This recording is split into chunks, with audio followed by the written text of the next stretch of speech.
So we're coming up on the end of the year, and every year, statistically speaking, there is so much, and I mean so much art that is released. Like thousands of movies, millions of books, like countless episodes of TV. And I don't know how true this is anymore, but at least 10 years ago, 36 hours of content was uploaded to YouTube every minute.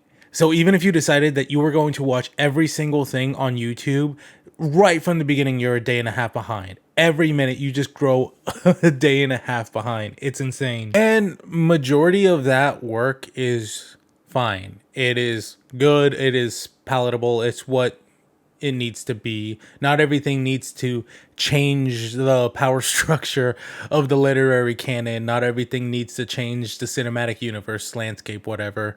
But there are some that do. And exemplifying something that is the best version of itself is also a feat that is not easy to accomplish. But then there are the things that you read, you watch, you listen to, and you're like, wait a minute, this is different. Like, it just brings to you something that you didn't think could be done before. My favorite example is the one of the man who ran a 4 minute mile, and he did it to spite the people who told him that it was physically impossible. And then as soon as he did it, as soon as other people saw that it was possible, then people started running 4 minute miles left and right.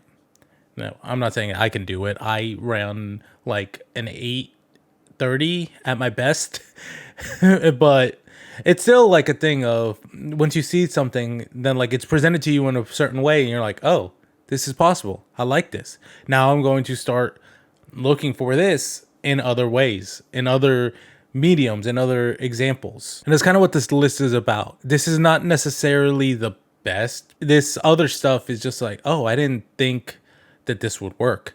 I still don't know how it works or some of these things on this list. So in alphabetical order, let's get started with books. Now to kick off this list, we have Legendborn by Tracy Dion.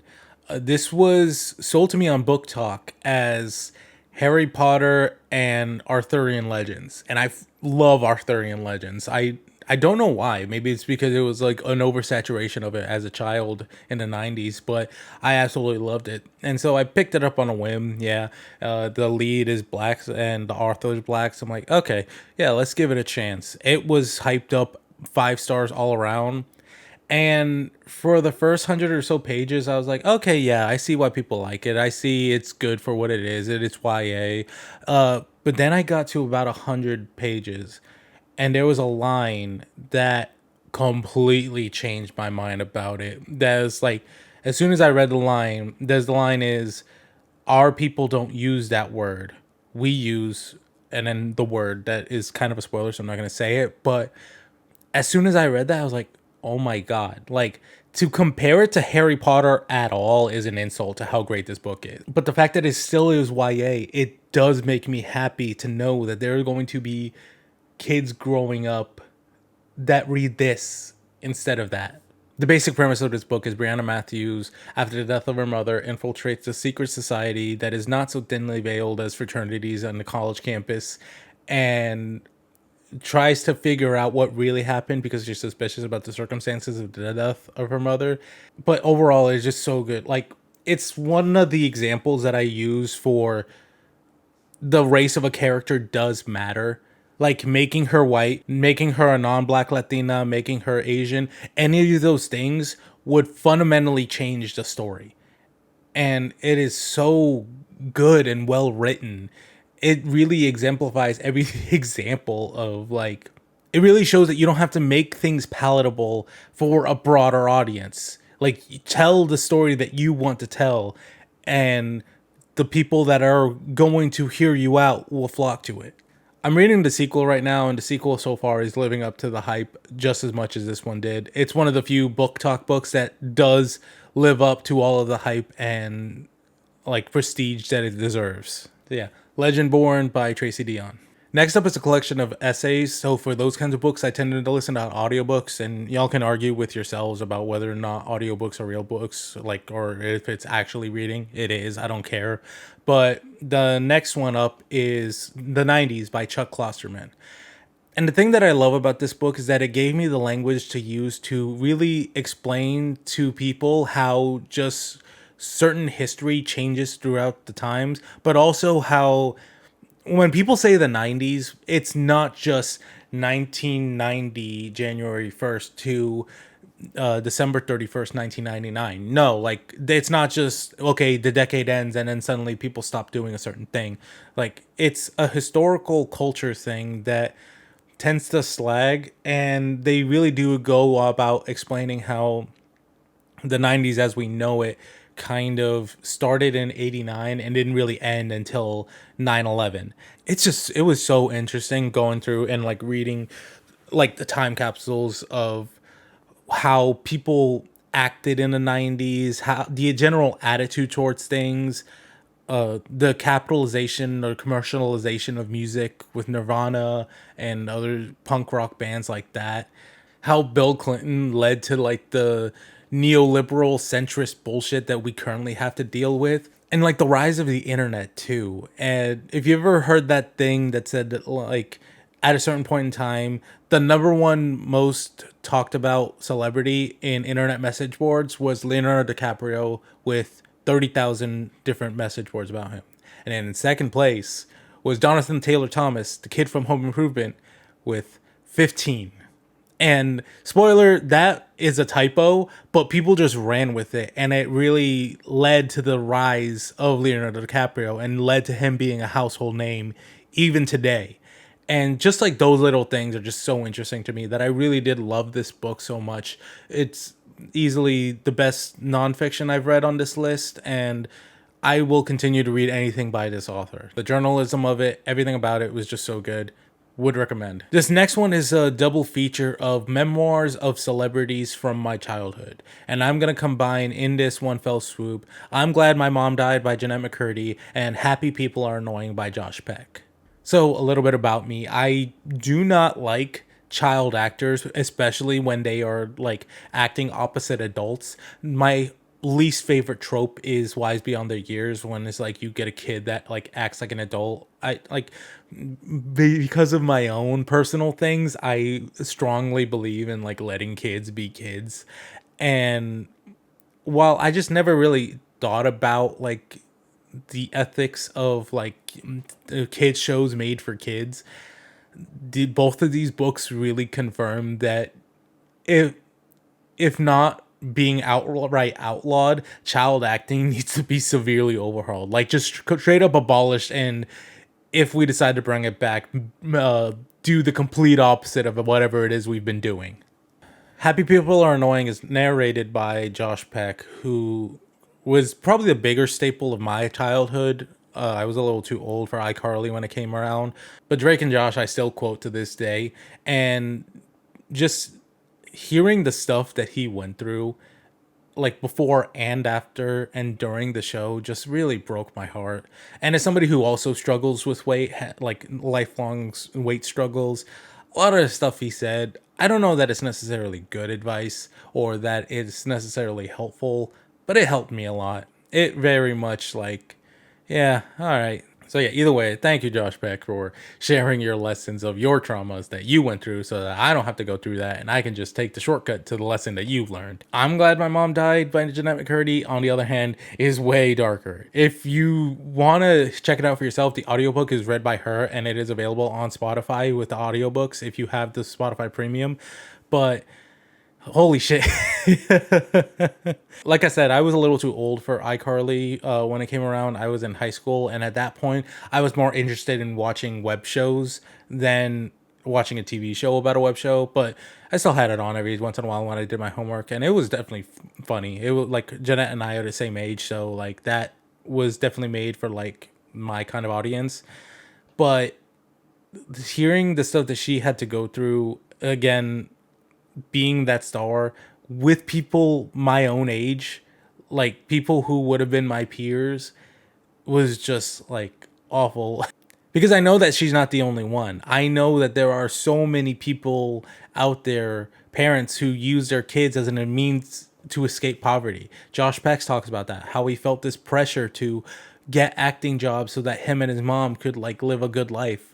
And that sounds awful. That is way too much pressure to put on kids. So pick your poison with either which one of these. Like I said, you can't go wrong with either one. But both of them changed my mind in that, yeah, child acting should be overhauled, if not outright illegal. So we done books. Now let's go into comic books. And coming up first is something that's from a while back, but I just got to, is Matt Fraction's Hawkeye. So this one came out in 2012 and went until 2016, I believe. And I was in university at that time, so I did not have the money for single issue comics. I kind of fell off like on comics just because of college and life and all that through the whole period. And so I missed this whole era. And while that does suck, it's better late than never because this is easily the best comic that I could recommend to somebody getting into comics. But not only that, it's the best example of what comics can be. I read a lot of shonen manga, and especially lately, like some of the stuff, like the very actiony stuff, I'll be reading it or I'll be looking at it and it'll be like, I have no idea what is happening. Or at best, I'll be like, yep, this is cool. I cannot wait to see it animated. Whereas with this, I see it and I don't need to see it animated. I don't need to see it in live action because everything that they've done is so good. If you've seen the Hawkeye show with Haley Steinfeld, this is what it's based on, but it is very much just a very loose adaptation. There are some things that are like shot for shot the same panel from the comics, but this is the more superior version. This made me care about Hawkeye as a character because the MCU has just not done that at all. The collection as a whole just has some really great stuff. Like there's a issue where it's told entirely from the perspective of Lucky the Pizza Dog. There's Kate going off and having her adventures. There is Clint going through and relearning sign language, and so the actual panels are in sign language. Overall, so great. Cannot recommend. If you've been wanting to get into comics and you want an example of what a good comic is, Matt Fraction's Hawkeye. Could not recommend enough. Now heading over to the east, in case you couldn't tell, I really like Pokemon. These are the original keychains from the Burger King collection from when the first movie came out. I got a Dratini plush. There's an Umbreon somewhere behind me. So it's no doubt, no surprise that I read finally Pokemon Adventures 1. And this came to me because I had been told that this is the best version of Pokemon that is there. And at first I was like, okay, it's Pokemon. I kind of know what it is. Pokemon hasn't really changed too much. I play the game. I play the games. I fell off the anime like 10 years ago. I collect the trading cards, but that's it. Like I just look good for the pretty pictures. But man, this story really changed my mind about what it could be. So this first series follows the adventures of Red from the video game and just overall going through the same journey that you would go through in a typical Pokemon game. But the difference is that they kind of combine the best parts of Ash from the anime and the best parts of Red from the video game to make a very compelling character that is flawed but also comes out and does really cool things, kind of a crouching moron hidden badass kind of thing. And it is so good. Not only that, the gym leaders have personality here. So like they actually have a motivation. Team Rocket is actually a compelling villain that has an actual motivation. I think the best way that I can describe it is that the creators of this basically looked at what they had and they said, all right, we know that we are not going to be as big as the anime. We know we are not going to be as big as the video game. We're not going to try to compete with the card game. We're not going to try to compete with anybody. We're just going to tell the best story that we want to tell. And man, did they succeed with this.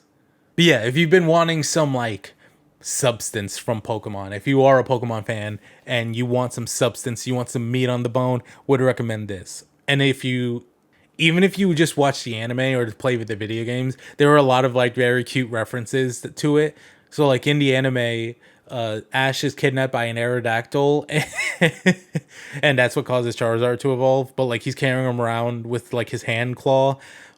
In this one, he catches an Aerodactyl, and the way he flies around is to have the Aerodactyl like catch him and grab him and fly around like that. It's the best kind of reference humor where it's still funny even if you don't know it, but if you know it, then you know it, and it feels good. It's like hits different.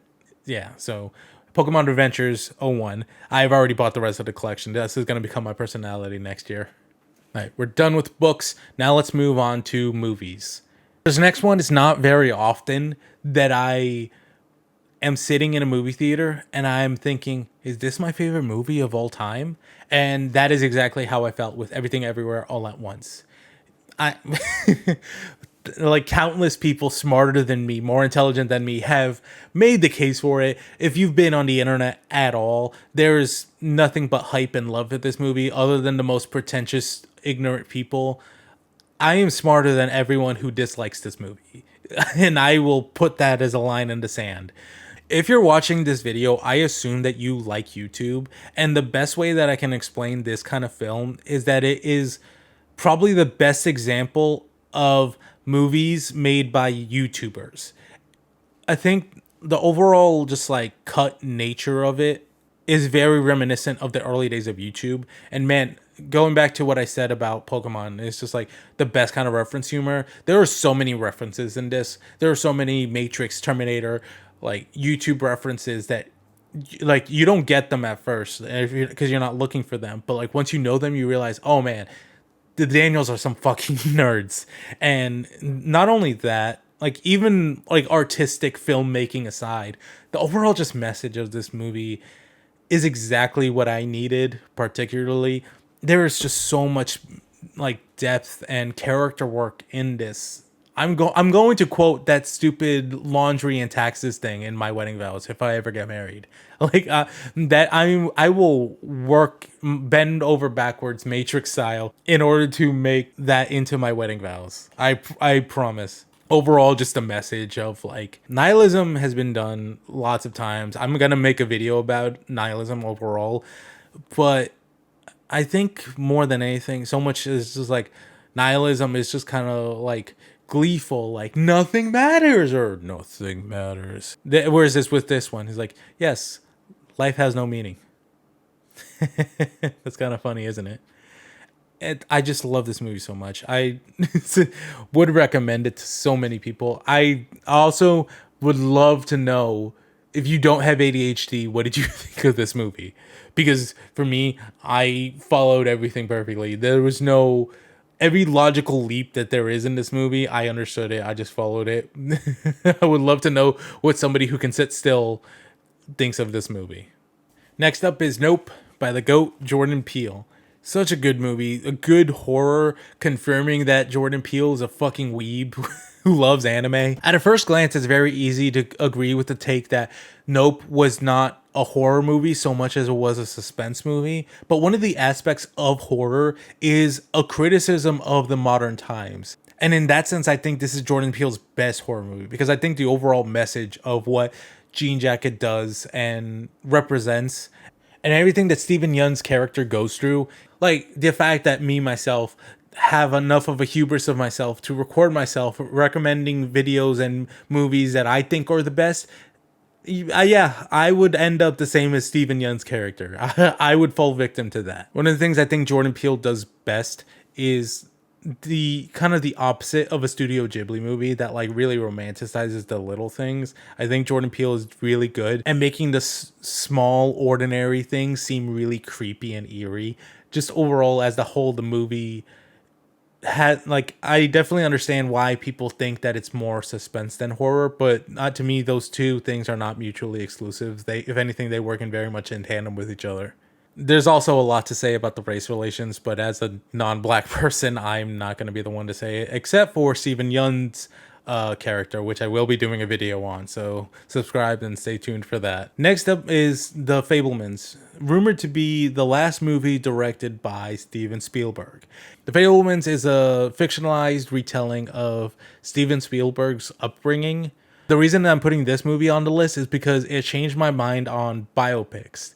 In that, turns out I do like biopics when they are good. I didn't see Elvis this year. It wasn't really interested in me. The thing I don't like about biopics is that they always point at this like one particular thing. It's like, all right, that this is like the crux of the movie. You have to save the orphanage or get the record deal or whatever, and then like that's how we should like shown and portrayed as like the turning point of the life of a person. Whereas the Fablemans is more of a coming of age story than it is a biopic.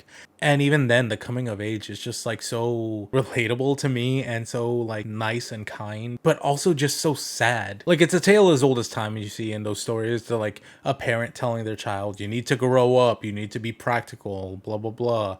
And but the way it's portrayed here, especially knowing that Steven Spielberg's real life father is probably one of the founders and modern forward thinkers of electronics. Like, I am here recording on this camera, you are watching this on your phone because of him, more than likely. And just like seeing that kind of thing, like to live up to that pressure, to live up to that kind of like just thing is so sad, because on some point, on some level, you understand where his dad is coming from. I think overall it's just like this idea of growing up means having to leave the things that you love behind, whether actively or passively. Like, I'm still really lucky that I love Pokemon at like 30, but all the things that I loved as a kid that I just have no strong feeling towards anymore.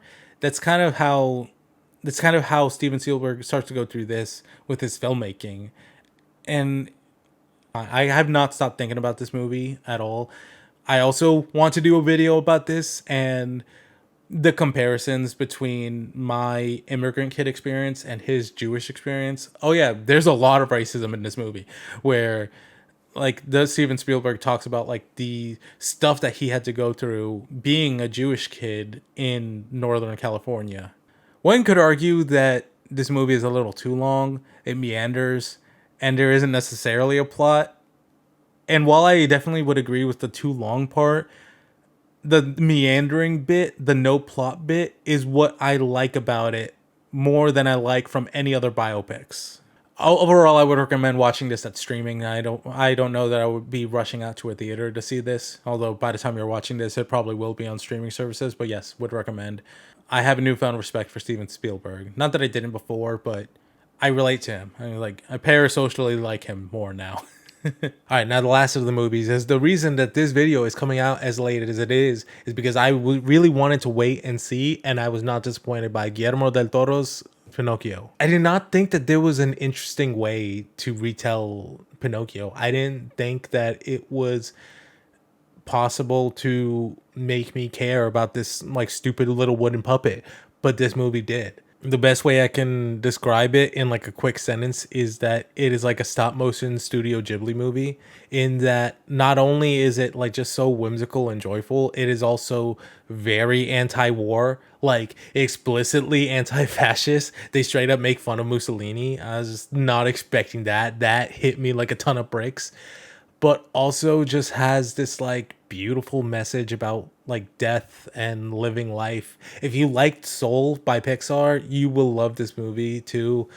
But also, I just enjoyed it as it was. I didn't feel the need to check my phone at all. I can describe it as like sitting in a class and just wanting to relax and take it all in and enjoy all these little moments. It has Guillermo del Toro's like trademark signature all over it.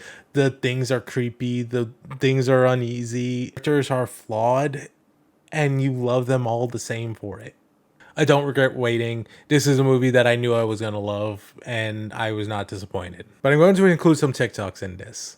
And fuck you. If you don't like it, get out. The actual TikTok is by Pagemelts, who also is here on YouTube. I will link their video on the Captive Prince right now. They do a very good comparison of Rick Riordan and J.K. Rowling. And I was a Percy Jackson kid, but of course I liked Harry Potter, and I talked about that whole thing in the beginning, but I never thought to compare them. I never thought to be like, oh yeah, this one did this and this one did that. And they make a very good point on why it is that a lot of people fell off of reading, why a lot of people don't continue to read and still hold Harry Potter up to this great standard, even though it is objectively not that good. We were just blinded by nostalgia, or, we were kids, so we didn't recognize what good was, which also I'm going to do a video on why nostalgia is bad, actually. So, again, yeah, this is one of the reasons why I like TikTok. This is one of the reasons why I continue to use that app, because I get takes like this that are very like, huh, yeah, here's one, here's two. Now combine them. Oh, it makes two. Oh, that makes more sense. All right, TV shows in the order that I saw them in this season. The Boys, season 3. I debated whether or not I wanted to put this on here because I have mixed feelings about The Boys. I don't really like the hopelessness of it. I don't enjoy the discourse around it. Because I don't like people comparing Homelander to Superman, because that doesn't feel like an apt comparison. There's lots of different things that I feel about this, but overall I like the show for what it is. And particularly at the ending, like, it's been memed to death, like the dun, dun, dun, dun music. Like, I finally figured it out. I was rewatching it and I finally figured it out why I like The Boys season 3.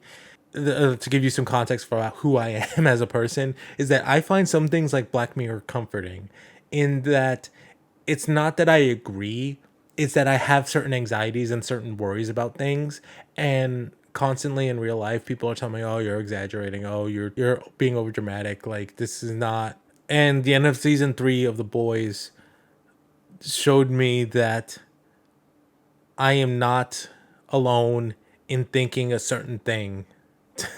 To make the subtext text, I think about Donald Trump and how he said that he could walk down Fifth Avenue, just end somebody's subscription to breathing, and be completely fine and not lose any supporters.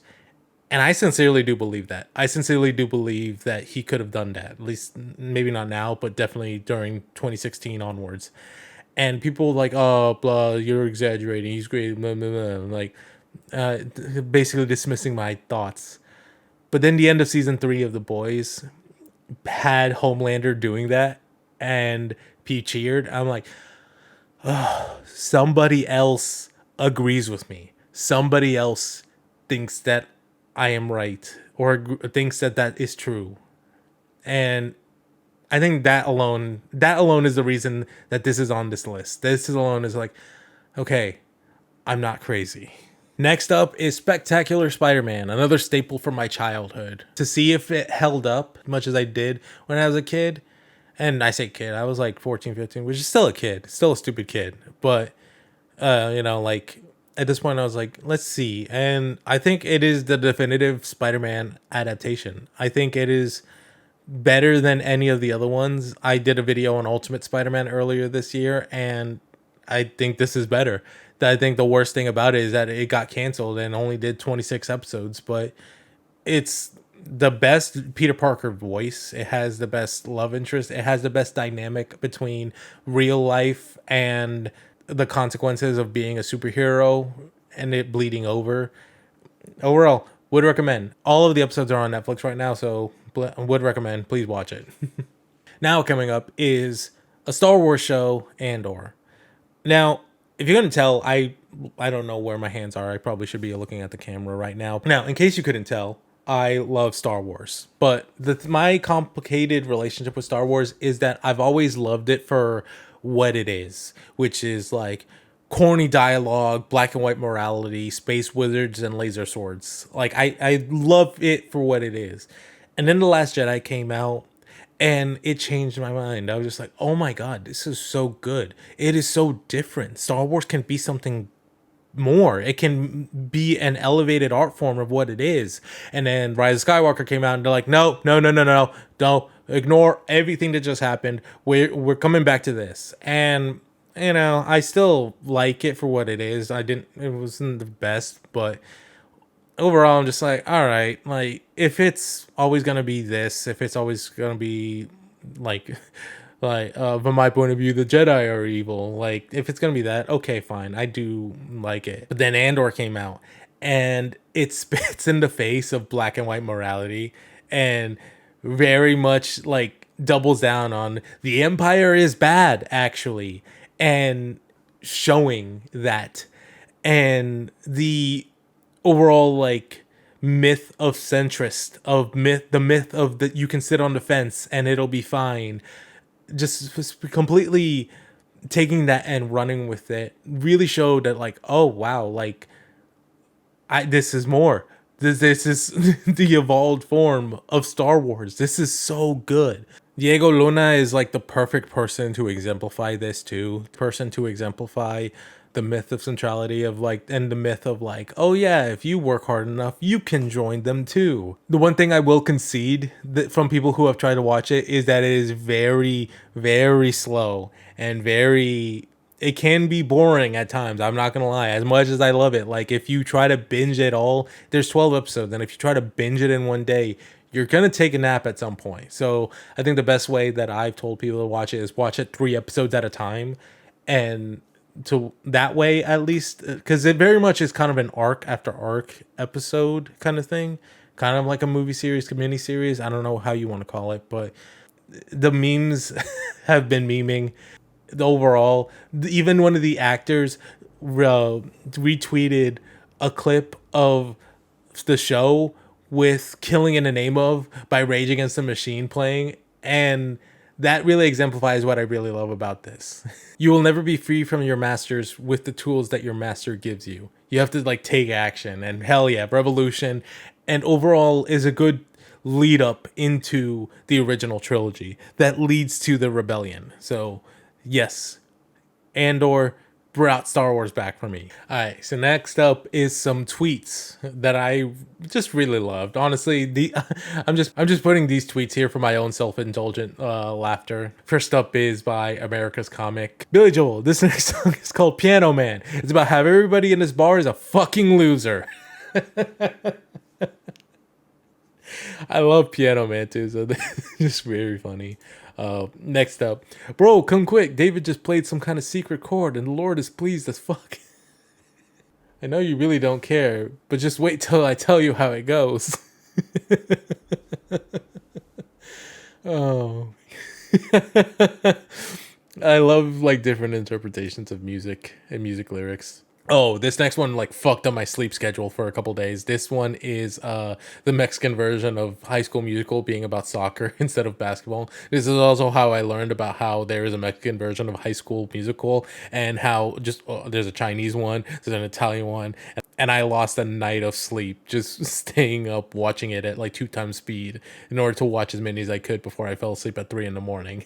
And now, finally, this last one by Dr. Pizza MD is something that I feel in my soul. And I, like, again, I feel like there's a lot to unpack here. There's a lot of meat in this.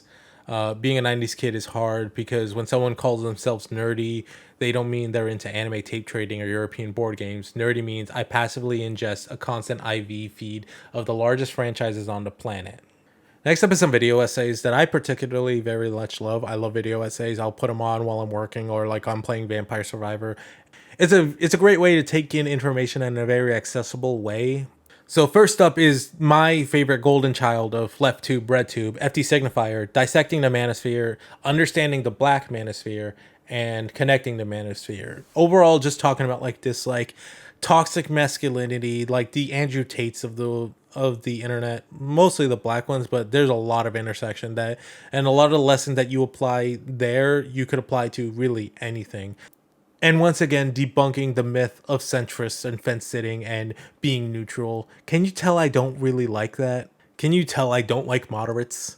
Even if you don't watch this, I think you could watch any one of FD Signifier's videos. He has this understanding that, yeah, some people are the way that they are for reasons, and not everyone has had the privilege of meeting outside their circle. Like, I remember in college, there were multiple people that I met that they told me that I was the darkest person they've ever met, and for the first time. And so I try to have some grace for that. And I look at FT Signifier as an example of, like, yeah, this is how you do it. This is how you hold space for people who haven't had the luxury or privilege to learn like I have, or who didn't grow up in an environment that, like, really valued learning for the sake of learning. And so yeah, even if you don't subscribe to me, subscribe to FT Signifier, easily one of the best creators on this app. website on this space of the internet. All right, so next up with the video essays is, in case you couldn't tell by my face or by my cadence or by the things behind me, I am two things. I am Mexican and I am basic. So that means that I love Dragon Ball Z. I love Goku. I love all the Super Saiyan stuff, everything about it. And so when I saw this one and I recommended, I immediately clicked on it, and it was Dragon Ball Super Saiyan, A Prophecy Done Right, Detailed Diatribe by Overly Sarcastic Productions. If you didn't do the assigned reading for your history or college literature class, then you go to them to read up on it and get a quick summary of it. That's probably where you know them from. They'll do analysis on characters, tropes, history lessons, overall stuff that your English teacher who didn't want to be a teacher but couldn't find a real job, so they decided to fall back on being a teacher and they hate it and is hungover all the time, will show you instead of actually teaching you. You've probably seen one of their videos or not. This video led to me watching every single piece of content, listening to all their like podcasts and live streams and stuff like that. So that's one of the main reasons I'm on it, but also it made me appreciate Dragon Ball in a new way. Like, again, I've always loved it for what it is, and shonens that really kind of take them at face value, but there's a reason that Dragon Ball has been so popular. Dragon Ball has overall influenced One Piece and My Hero and basically every modern piece of media. So if you want to appreciate that, I recommend watching Dragon Ball, reading Dragon Ball, and watching this video as an example to point out, oh wait, this is good actually.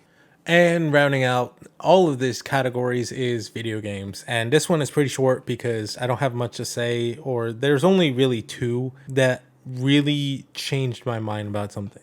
And the first one is the one everyone and their mother has done a video about or talked about, and it is Elden Ring. For me, it absolutely has lived up to the hype. I've been playing video games my whole life since I was 4 years old. In 1997, Sonic the Hedgehog on a used Sega, and I have always been bad at video games. And I did not really care for the appeal of the Dark Souls games, where the whole shtick is that it's hard. Like, that is the point of it. But then when you combine open world aspect of it, that's what intrigued me. I saw all the hype. I saw all the people talking about it, and I was like, all right, let me try it out. And I immediately was hooked. The level design, the soundtrack, that the gameplay, really, that's it. It's debatable whether or not the story is there. I personally am part of the camp that it's like, if you need a YouTube video to explain the story, then it's not that good a story, or it's not presented well. The lore is great and kind of similar in a way that, like, you see the world building, like you see what is left behind. It's that, like, the Breath of the Wild comparisons are very apt because it's like, oh man, like, or this is coming out of the ground, or this used to be something else. That stuff is cool, but that's not what carried me. The gameplay, the feeling of satisfaction, everything feeling so smooth. Really, the part of it that I just absolutely loved was just this idea that, like, you can go anywhere, no matter how leveled you are, no matter what. If you can get there, you're allowed to be there, and it is so good. It is so much fun. The thing that set this apart from other JRPGs for me is that I'll do the thing that I do in every JRPG, was that I'll find a farm spot and I'll just, like, put on a podcast, I'll put on a Jenny Nicholson video, and I'll just farm in that same exact spot to try and be as over leveled as I can as quickly as possible. And I did that with this game. I found a farm spot, I just kept killing the same bird over and over again. And I was like, all right, I am super over leveled. I am more than like 30 levels what is needed to do this dungeon or whatever. Let me go. And I immediately got killed. I was just like, oh shit. I'm going to have to actually be good. I can't just count on being over leveled for this. I have to actually put forth the effort and put this in skill. And I got the platinum for it. I would love to play this again on PC without having to worry about like achievements or trophies or any of that. But yeah, this game lived up to every piece of hype that has been said about it. And the last thing on this list, if you made it this far, thank you. The last thing on this list is something that is a mixed bag, because this is one of the greatest video game experiences I've had, but it's also one that I cannot recommend to everyone. The game is Omori, and at a first glance, it looks like this cute little, like, Earthbound art style, And for the first while of the game, it's fun. It's hilarious. There are some parts that like sincerely made me laugh out loud because of how creative it is. But also it is a horror game. And it is a game that deals with some very, very heavy subjects in terms of suicide and grief and loss and trauma, and a lot of trauma, and I mean a lot of trauma.